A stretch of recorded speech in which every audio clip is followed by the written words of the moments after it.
Sapa Setia.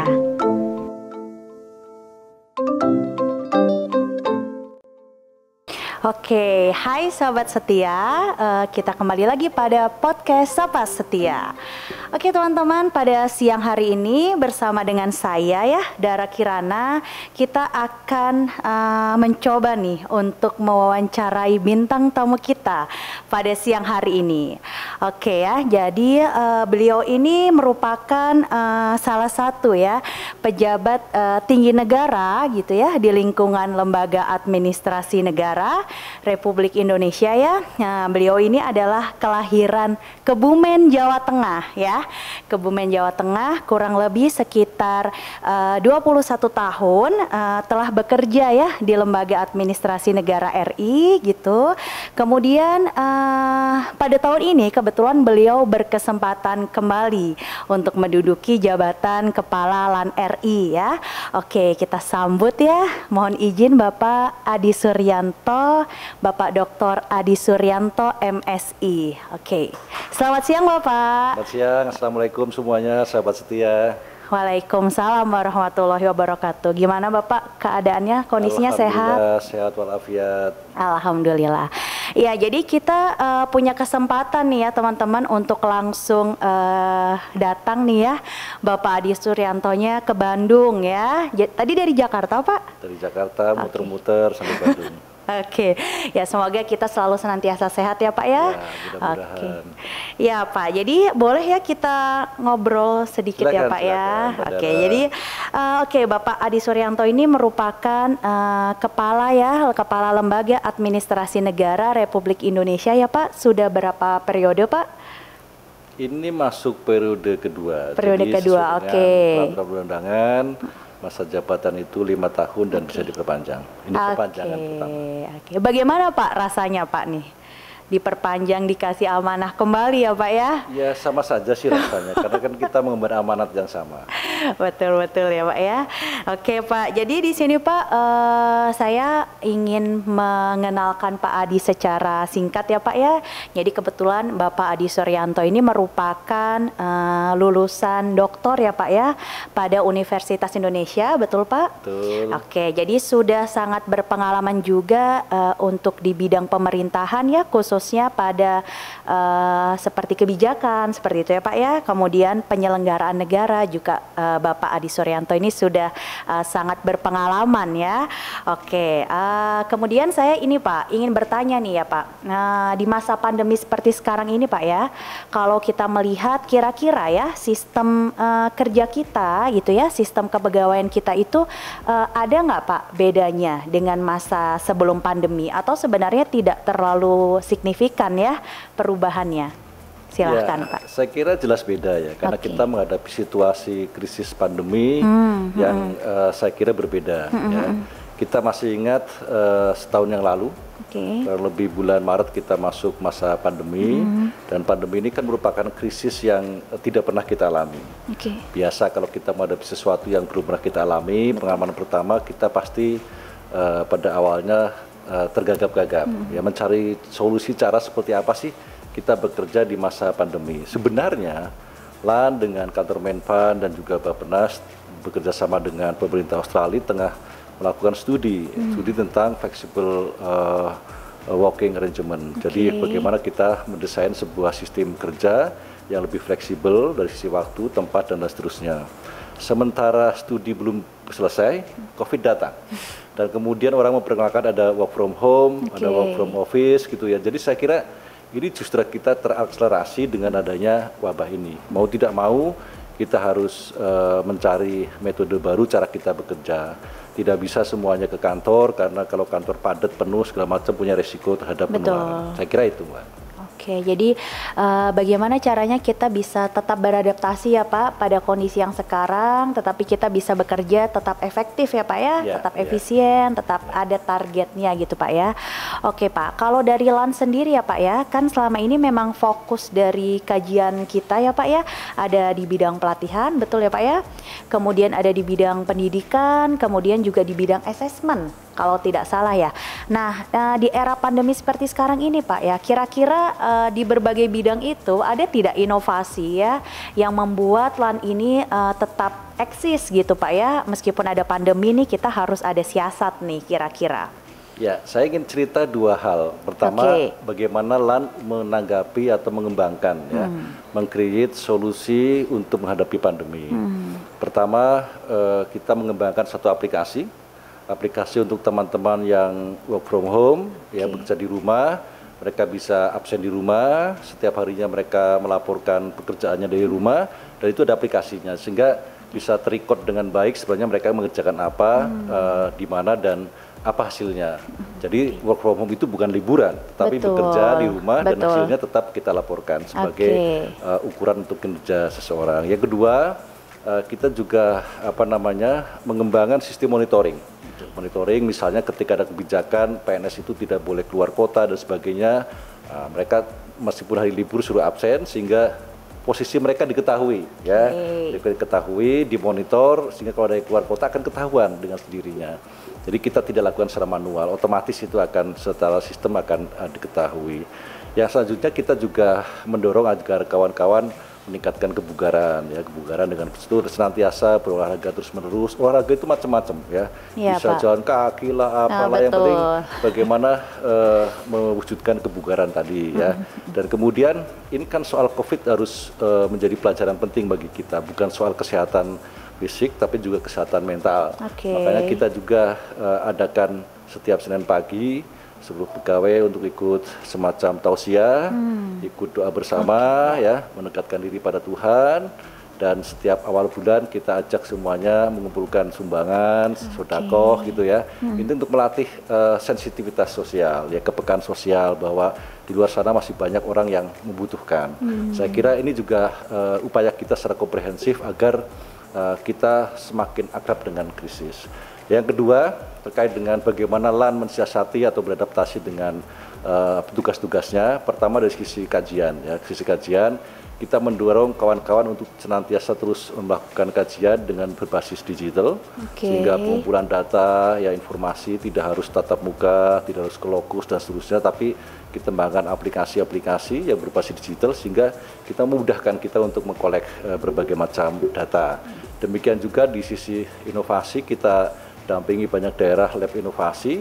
Kalau dulu lab inovasi itu bimbingan kita datang, kita mengumpulkan orang, sekarang nggak perlu kumpul orang, ya, secara virtual juga bisa dilakukan, ya. Kita punya sistem inovasi daerah. Kemudian untuk pelatihan ini yang menarik, ya. Awalnya kita selenggarakan secara 100% virtual, tetapi memang itu hasilnya tidak cukup efektif untuk beberapa pelatihan karena semua pelatihan itu punya karakteristik yang berbeda-beda.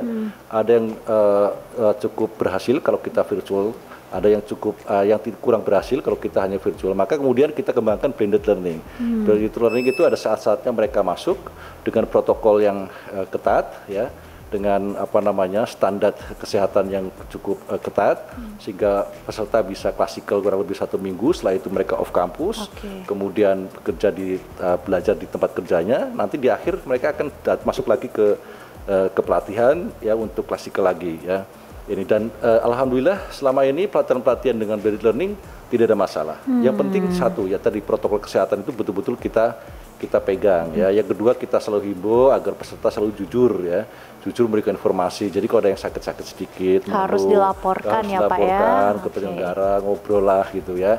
Jadi jangan diam-diam saja, ya, tiba-tiba sudah demam tinggi sudah ini baru ketahuan, ya, ini nggak boleh, ya, karena deteksi yang cukup ketat tadi, kita juga lakukan rapid secara terus-menerus setiap berapa hari sekali, sehingga perkembangan peserta akan ketahuan. Saya kira aman-aman saja, ya. Jadi kita percayalah bahwa protokol kesehatan itu akan bisa menjaga kita semuanya. Jadi banyak cara sekarang kita kembangkan metode, ya, cara kerja baru, ya, yang tidak harus kita tatap muka, tetapi hasilnya juga bisa terukur dengan baik. Saya kira itu, Mbak. Oke, wah luar biasa sekali Pak Dia.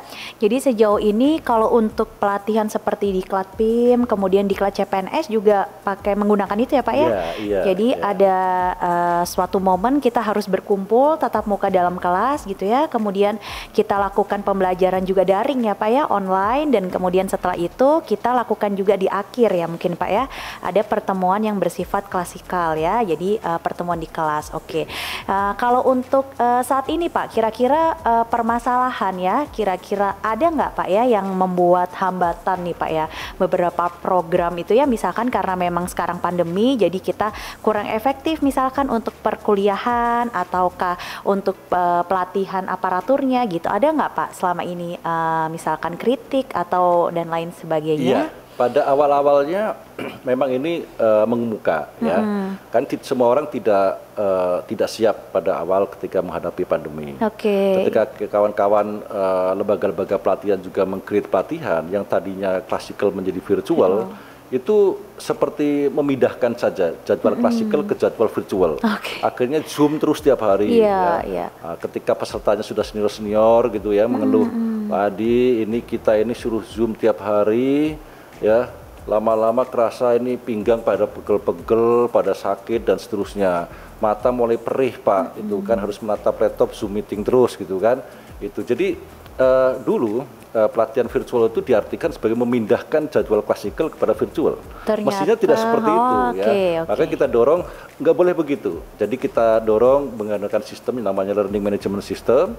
Jadwal didesain sedemikian rupa sehingga peserta merasa nyaman untuk belajar. Tidak harus terus-menerus kemudian Zoom gitu ya, bisa dikasih tugas, game segala macam, bisa belajar sendiri dan seterusnya. Bahkan di Latsar kita sekarang ada perubahan mendasar ya, di sisi biaya juga bisa kita tekan, yang tadinya satu orang itu biayanya 9 juta, sekarang bisa kita tekan sekitar 5 juta. Dengan metode-metode baru ya, ada yang namanya MUC ya, yaitu masif, online ya, open dan juga bisa dinikmati oleh banyak orang ya. Peserta pelacap itu pada awalnya mereka suruh belajar sendiri ya. Belajar sendiri, mengakses materi tertentu, nanti mereka bisa ujian sendiri di aplikasi itu.